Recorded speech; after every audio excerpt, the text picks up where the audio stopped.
They just can't lose. They're dropping like flies and can't lose, Mitch. Tell me how it's happening.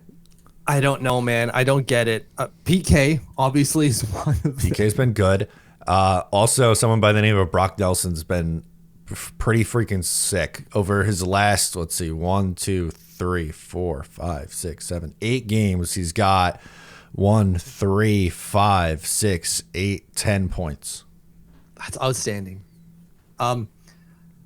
Which I guess all of us immediately want to think of trade stock going up, but That was my that was my thought, especially more after the wins, overtime though. goal. Yeah, the more wins that maybe doesn't help with the whole trade thing.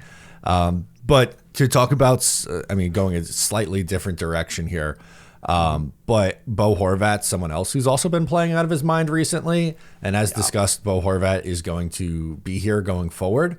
So that is someone I find it very easy to be rooting for right now. Even Anders Lee, I know he only has one more year left after this year, but captain, good guy, having a resurgent year. Like, you can find some silver linings.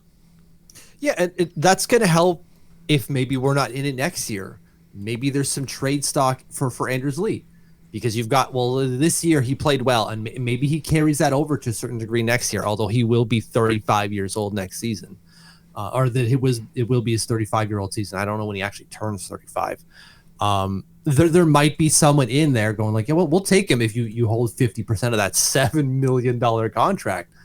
Perhaps someone will take a power forward. So yeah, you got to cheer for that. It's these guys turning up, are big players. You mentioned Bo Horvat, you mentioned Brock Nelson, Anders Lee, and then you have Matthew Barzal, who I'm not sure how long of a point streak he's on right now. It might only be a couple of games because that was interrupted with the Ottawa Senators shutout, if you will. But he has played very, very well now that he's back up to strength and back up to full speed. Yeah, since he's returned, it took him a few games to get going, it felt like, but he's been very, very good. If you look at his box score, I mean, no points against Carolina, but previously 1, 2, 2, 1, 0, 2, 1, 1, 1, 1, 0, 1.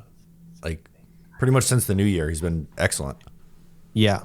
I'm waiting for Hockey Reference to sum it all up because I don't want to count it one by one because I will definitely make a mistake. It takes it forever.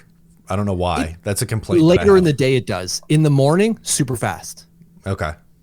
I don't know why, but you're right. Like right now, it's still doing the wheel. There it is. 14 points in his last 15 games. Now that's only 2 games after coming back from injury, right? Because he comes back December 15th. Mm-hmm. So those first 2 games, no points, and then basically a point per game player. Sure, it's only a 15 game sample, but that's still pretty friggin' long. And it's Matthew Barzal. It's not like this is a shock that he's a point per game player. He's done it twice already in his career and should have done it more had we had a coach that, had some emphasis on offense.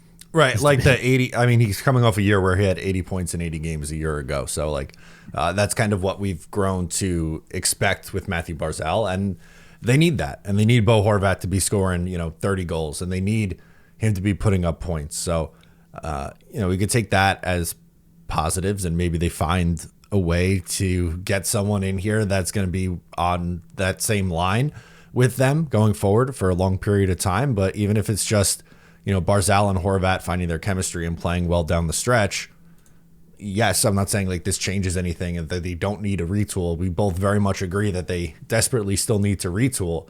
But that's an important part of the Islanders' future because they're both going to be here. And the goalie play, too. Like, Sorokin's been good. Hogberg's been a really nice find.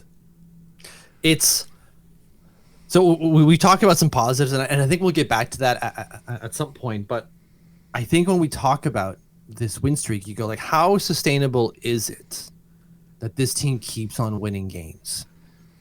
We've talked about their big guys scoring, but at some point, these guys will dry up for at least a couple of games. Do we have enough offense behind those guys to sustain any type of drop-off? And I'm really worried, man, because you've got guys like Barzal, Horvat, Nelson scoring double-digit points since the month of January. Then it's Anders Lee at 7. Then Alex Romanov at 6. Okay.